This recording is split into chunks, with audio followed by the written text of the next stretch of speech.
this video we're going to look at the Blood Angel's Baal Predator. Now this is a model that I've magnetized up, and here's what it looks like with the assault cannon and heavy bolter combination. It's also interchangeable with the flamestorm cannon up here and the heavy flamers over here. I'm not going to show the magnetization in this video, but maybe I'll do that in a future one if I get comments and requests for that.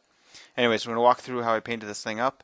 Very similar to how I did the Storm Raven, because they go to the same army, so very similar techniques. So I actually painted this up at the same time. You see one of the bits from the Storm Raven there, the Hurricane Bolters, and I've also got that's from another Predator that I'm going to be working on later.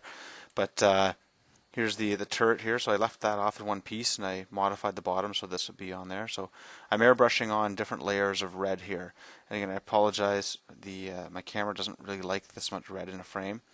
But what I'm doing basically is trying to spray on lighter colors on the top here, just to give me sort of a base for everything when I get over to painting. So it's hard to tell some of the details I'm putting here, but I've got like a kind of a buff color or a beige that I'm trying to get on some of the higher areas, as well as getting a bit of a darker area in here. And there you can see I put a little bit of black in around here for some exhaust type of a look. And there's the other side as well. So just putting a little bit of extra detail there that would be very hard to do with a paintbrush, and giving me a head start once I get over onto the paint table. And spraying that all black, just again, give me a head start later. Okay, so here's what it looks like when I move over to the painting desk. I forgot to base coat the flamers, even though they're ready to go.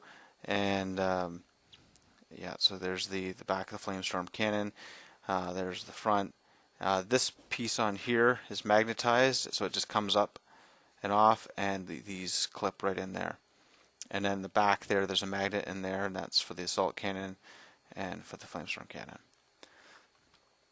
So what I'm doing here is I'm going over all, you can't see on this frame, but I'm going to be going over all the metal with shadowed steel, and vomit brown is what I'm dry brushing on here. So just picking up some of the edges, getting a bit more detail. There you can see, so getting a bit of dry brushing on there. Most of this is going to be kind of covered up by the weathering and the paint chips I'm going to do, but gives me a bit of a start. So what I'm doing here is starting out some of the gold colors. So I'm going to do these kind of a bronzy, goldish, whatever. So that's going to be ancient bronze, the base coat there, and some of that shadowed silver there. And I'm going to be building that up with some of the different golds. So I've got all the silver bits base coated here, and then I'm going to start with the gray on some of these the wings, and as well vomit brown. I'm doing all of the areas that are going to be paint chipped. So I'm putting on big areas of vomit brown, and what I'm going to do is paint inside that with the dark gray.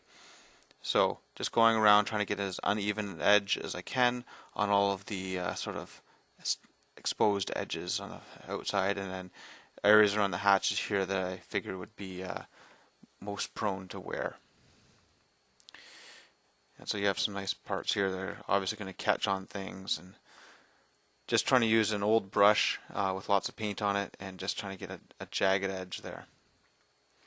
Okay, so now I'm going with Stormy Gray and just painting inside the lines, keeping that sort of a jagged edge. Doesn't have to be exactly even. You get the idea there. Okay, and so this guy here, he's just getting a coat of blood red over on all the higher areas. And that's going to stand out a little bit from the rest of the tank because there's no other blood red specifically. So again, the gold areas, so this is getting ancient bronze, it'll get a coat of Devlin mud before the other highlights. And working on the gunner here, Teleran flesh base coat, and some Tausig ochre for the hair. And you can see a bit of gold there as well. Okay, so that had the Calthan brown base coat for the scroll, and then Devlin mud for the whole area, including the scroll. Okay, now on to these. Because it's so light compared to everything else, even though it is only gray, It kind of washes it out in the picture, but this is the colors I'm using. So the ghost white is like a sort of a bluish off-white. Nothing is pure white on this except for, I'm going to do a little reflection there later, you'll see that.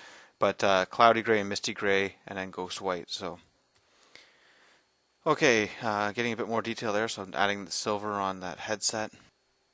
Okay, so with this chainmail here, I'm going to be working on the edges there, so just trying to get the lines there with a little bit of jaggedness, and painting inside the lines again. Trying to get similar sort of spacing on things. And again, because of the reflection, it kind of comes out as white, but that's chainmail, I assure you. And just going along the edge there, just sort of at the side of the brush, just to make sure I only get the edge. Now I'm going to be doing these little sight glasses, so I'm using this triad here, the Deep Ocean Marine Teal Surf Aqua, so get a little bit of a different color. So as you can see there, just painting the lower crescent kind of a shape. And of course that one didn't turn out for what I want to show you, but the bottom there is just a little bit of Surf Aqua. And you'll actually see it on this as well. So the hair, just to get up to the nice blonde kind of color, I got the Palomino Gold and Buckskin Pale, and just trying to draw on some hairs there, or whatever, tufts of blonde hair for the guy. Now just inside the lines here as best I can, a little bit of a yellow indication. I'm not worrying about highlighting anything there, just there you go. So there's a bit of that that aqua kind of a look. As well, I'm doing the elf flesh, so going pretty quick and just painting on the raised areas with elf flesh. Okay, so now that these are done with those grays, I'm going to be doing the gemstones in this purple sort of combination. So starting out with the burgundy wine and painting everything that dark red, or dark purple, sorry. Okay, now with the violet, purple violet, I'm just painting sort of this lower quadrant or third or whatever it is, and trying to keep consistent with what the direction of light that I'm going to be simulating with these. In that these side ones here, it's coming from one direction on the one side and then the opposite in the other. Okay, getting close to finish there. There you go. So there's the lightest color is just that part there, and that's just a white dot, just pure white on there. And for this scroll, just gone over everything with bleached bone. Tried to blend a little bit of highlighting on the edges there. And then scorched brown with my finest brush, which is an 18-0 brush. It's actually a liner brush, so it's quite a long point on it, and I'm able to get around these lines here. So just trying to draw something that makes some sort of sense, and so I chose to write the word blood on there. And there we are, we're all done. So I have some of those gem type things there, up here. There's two. One in his eye, and it's all that aqua sort of a color. And so this is obviously magnetized up with a flamestorm. There's the back piece there, and after I walk around this one, you'll get to see the heavy bolter assault cannon combination as well.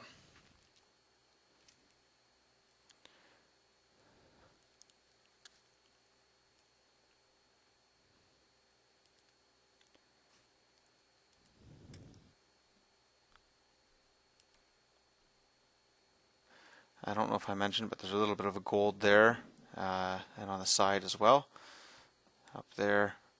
And then on these tips here, I used a bit of the gold colors as well, but I didn't highlight it as much, give it a bit more of a dirty look. And there's a closer look at the driver when he's all done. And that again. Okay, now we have the assault cannon on there. So like I said, this piece here is magnetized, and I actually glued the pivot there. There's a magnet in the back of here, and then on the inside of that piece. And then for the back here, there's a magnet just on the inside of that, and then on the inside of this turret, there's a bigger magnet.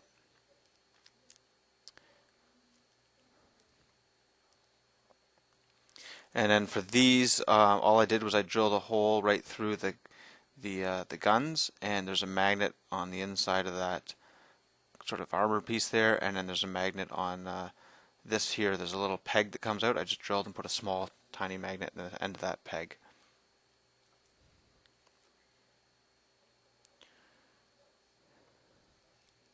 And then I left this turret off so I can just pick it up if I get a weapon destroyed or something like that in the game, or for transportation purposes. Or even if I wanted to put in a regular Predator turret or a Whirlwind or something like that, I could as well. Or even a Rhino for that matter. Because these are magnetized, the side sponsons are actually magnetized, and I can put just plain doors to cover that up as well.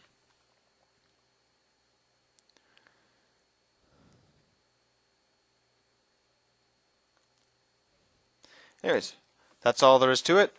Hope you enjoyed it. Let me know if you want to see a magnetizing, bit more detail of that. I can show you a bit more pictures. I can't really show you the process because I didn't take pictures of that, but I can show you what it all looks like in a bit more detail if you like.